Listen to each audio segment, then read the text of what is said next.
Hola de nuevo en el canal. Ya hacía unos días que no subía nada de contenido, ningún vídeo.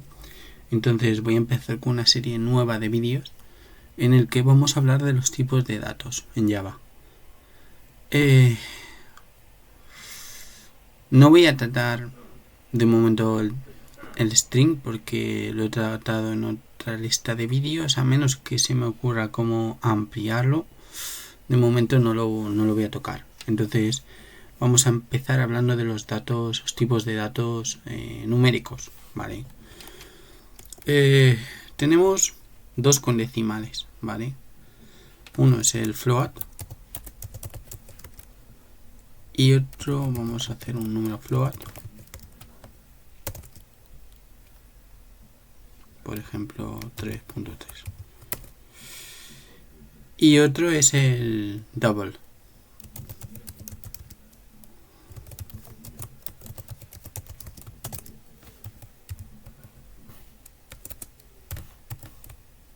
Vale.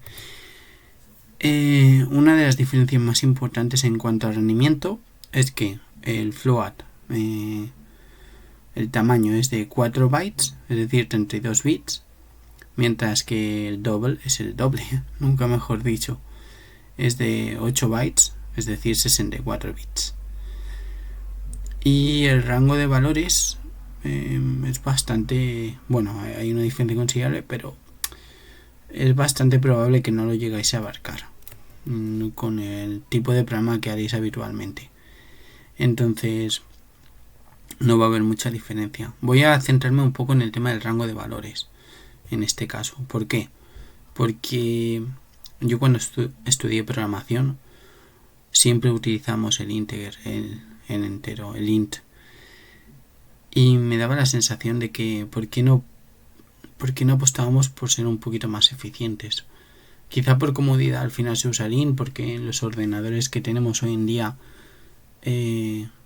con la vasta potencia que tienen, pues pueden aguantar mucho sin que se vea afectado.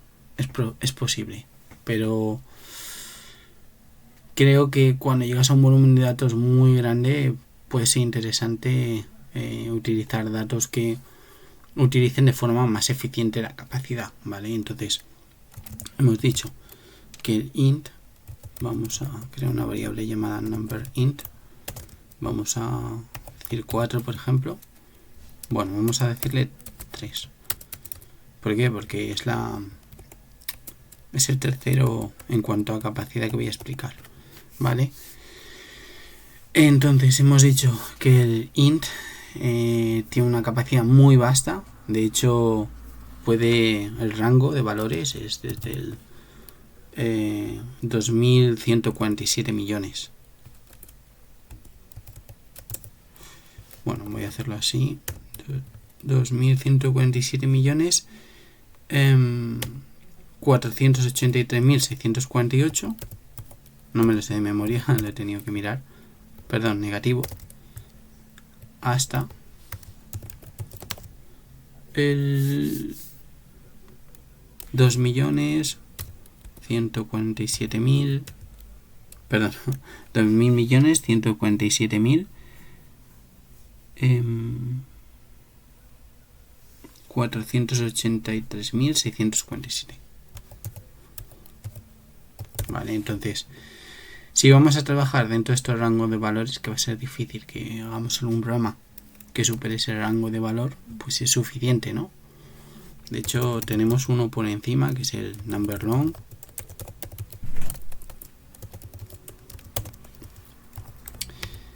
y la capacidad que tiene es muy vasta. A ver si no me equivoco, son 9.223.372 billones con B, 36.854 millones 775.808. Es decir, desde menos 9 trillones, me voy a ponerlo todo, hasta más 9 trillones.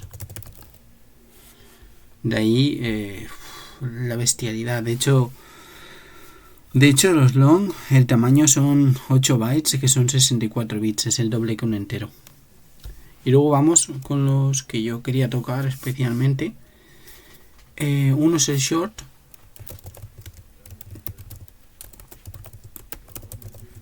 Vale, entonces el short le vamos a dar un 2. Y la capacidad, la capacidad que tiene es más limitadita, pero para según qué programas pues es más que interesante. La capacidad del short, o sea, el tamaño que ocupa un short son 2 bytes, o sea que son 16 bits. Y el rango es desde el 32.768 o hasta, como estoy poniendo, hasta en 32.767. Entonces, si nosotros estamos seguros que nuestro valor va a estar dentro de este rango, ¿para qué utilizar un entero? ¿No? Y por último, es el byte. Que el byte, vamos a hacer number byte. El byte, pues como habréis imaginado, por su propio nombre, su tamaño es de 1 byte, es decir, 8 bits. Y el rango va desde menos 128 hasta 127. Entonces, si por ejemplo vamos a trabajar con un random que genera un número del 1 al 100, ¿para qué usar un int? ¿No? Mientras que este ocupa un byte, el int nos está ocupando 4 bytes, que puede ser que en términos de memoria no sea muy relevante, pero yo creo que pequeños pasos pueden hacer que sea un poco más eficiente nuestro programa. Entonces, mi recomendación de hoy, intentar utilizar el tipo de dato adecuado, que no hace falta volvernos locos con el tema de la eficiencia, pero sí que considero interesante pues cuando nosotros sepamos seguro que no necesitamos un dígito que supere el 100, el típico random que hacemos de 1 a 100, pues ¿por qué no utilizar un byte? Es mi propuesta de hoy. Y nada, y a partir de hoy empezaré una serie de vídeos que entrarán un poco en detalle. Quizás no he entrado tanto en detalle con esto, pero porque ha sido improvisado este vídeo al final. Pero sí que quiero entrar más en detalle con los siguientes vídeos, con los tipos de datos, hablando de arrays, array list, hablando de maps. Entonces, suscribiros, darle me gusta, comentarios referente a preguntas que queráis hacer y intentaré responder lo antes posible. Gracias a todos y un saludo.